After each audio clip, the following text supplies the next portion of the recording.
Hello, friends and interested parties. This is a wrap-up video. I'll try to keep it short, and a lessons learned or overview of what I think occurred during our ELD Fraction Camp 2021 experience. As you know, this camp was entirely mediated through distance learning. So I had three main mandates. Number one was to highlight the need for language development during mathematics instruction.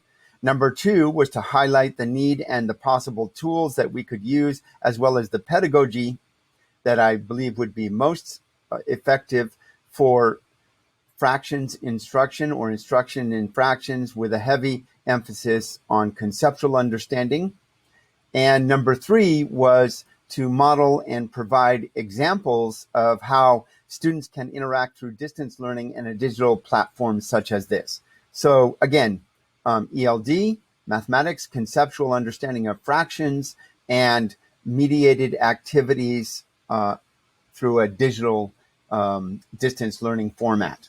So the digital distance learning format, as you can see, was this digital classroom that I created. And one of the things that I tried to model was the use of the classroom every day. And multiple teachers did comment on that in a positive way, as in they were surprised at how useful this could be and also how interactive it was. So here's what I mean by interactive. You'll notice that this entire room is filled up, but that it changed each day. So the teachers had 3 activities per day that I had planned for them. And so, for example, since this is the final day, Friday, the 18th of June, then the last 3 activities are posted up here. But I tried to consistently post those activities. I also provided choice sessions for teachers at the request of teachers and in reaction to some of their feedback. Another thing to notice is that I got daily feedback. Here's the daily feedback button. And every day I got a set of feedback from the teachers, and I was careful to react to that every single day. In addition to that, I kept an open question sheet going, and you'll notice here that those questions, let's see, I believe there were 28 questions over the course of the 5 days. So I guess if you were averaging it out, it would be 5 or 6 questions per day on average. And they would, a teacher would ask a question and then I would respond to it. I was modeling here how to keep interactive feedback loops going and question and answer loops, because sometimes people don't like to ask questions during live sessions, and or they consider what has gone on and ask the questions later. The question comes up in their mind later. We had an ongoing examining our practice sheet, and I tried to model how important this is as well. You'll notice that there were 5 days tabs here: Monday, Tuesday, Wednesday, Thursday, and Friday.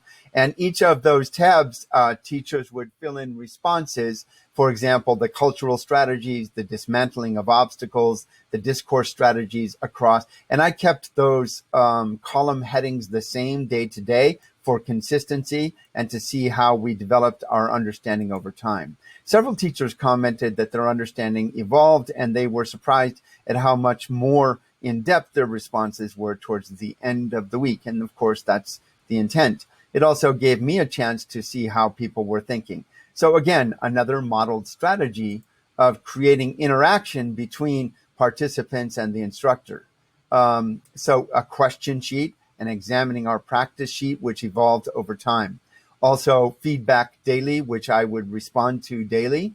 And a choice board for teachers to choose what they wanted to do. One of the things, by the way, I want to take a step back. I created room assignment for all participants, students, and teachers alike. And I gave those room codes, room names like Ruby Room, Emerald Room, and Gold Room. And for consistency's sake, the students were always in the same colored room. So when I asked them to go to their rooms, they knew where to go. I would open up a digital breakout room, and those students and teachers would go to their appropriate breakout rooms.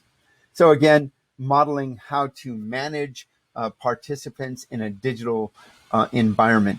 One of the things that I provided in addition to the conceptual understanding of mathematics was a core value statement as well as, and here's what the core value statement was. And I just made 7 statements there. And let me back this up here. The 7 statements that came from our mathematics framework as well as other resources. And I was surprised at how positively and deeply people reacted to this. I'm a little surprised that they didn't understand this to begin with, but that's why I put it in there. And I guess trying to develop sophisticated understanding among teachers about how to go about creating an environment where all students can learn math and where we would foster strong math identities. Many of our teachers were not familiar with the term math identity, and so they asked me to provide more information. And so I responded to that by creating an extra page, which had a couple of different activities that we did. Okay, so again, modeling how to be responsive to your participants. I believe that it was well received based on the feedback that I got. I also had grade level specific groupings that I would put students into, participants, I should say, into, and a link to math practices when it became obvious to me that our students were not familiar with the math practices. Also provided for them on the left side wall a group of tutorial videos. So for example, here's a group of videos for Cuisenaire rods. They are 7 separate videos. There's 1 through 7 here of various different parts or strategies to use with Cuisenaire rods, and teachers could choose which ones they would want to view. There's roughly 30 minutes worth of videos there. And the same goes for fraction shakers. Again, roughly 30 minutes worth of videos there. And pattern blocks. Again, the same thing. So somewhere in the neighborhood, and number lines the same, plus the fundamental videos, like the fundamental ideas. So somewhere between 2 and 3 hours worth of videos that teachers could play on demand to give them some concept of what's going on. Now, a part of the feedback that I got is that people wanted more live instruction. So, and that's possible. That certainly is acceptable. And I did provide that based on their feedback. But the intent here with stockpiling these videos was that I often get the feedback when I give instruction is, oh, I loved it when you were doing it, but I couldn't remember everything you did. So this is a way to provide asynchronous access to the idealized videos, so that they could access it at their leisure or when they felt it was necessary to access it.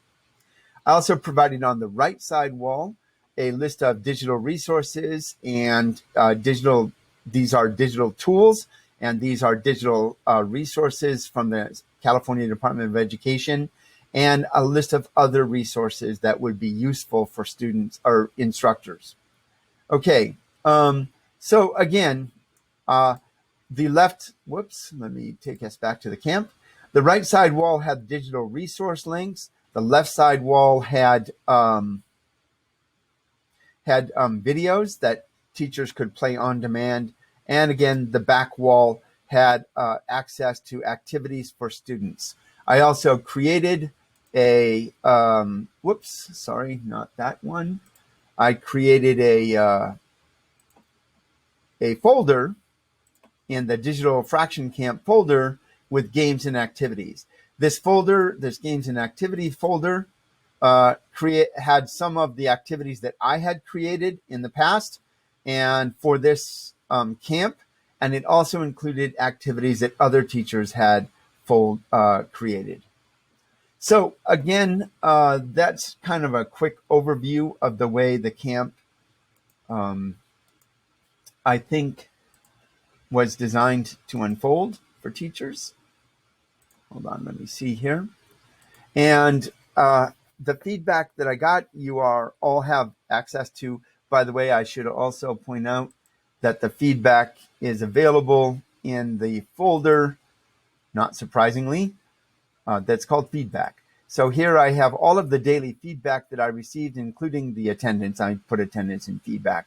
So here's all of the feedback that I received from the during the course of the activity or during the course of the training, and that's available to you. I want to close by saying that I feel like this resource is a durable resource. Teachers can continue to use it. I intend to leave it up as part of their resource package, and I believe that it is something that could evolve over time and become even stronger, especially with the input of other teachers. That brings me to the final feedback. I would say it was 90 something percent positive in the respect of some people being extraordinarily positive about their feedback. But there were approximately 5% to 10%, about 6-7%, right in that range, of people who were not happy to the point of hostility, and to the point of making irrational claims. And what I mean by irrational claims is claims that simply could not be supported by evidence. So they were making emotional claims. That made it a negative experience for me personally. And so in the future, would I be willing to participate in something like this again? The answer is I don't know. I'll have to reconsider after time has passed. And I'll tell you that I am not certain that the positive outweigh the negative for me personally. On the other hand, for teachers in general, I'm hoping that the positive did outweigh the negative. So I feel like there's a lot of strength here and a lot of positive feedback and a lot of thoughtful feedback that led me to change things in the middle of the week. All right, if you have any questions, just let me know. Thank you for taking the time.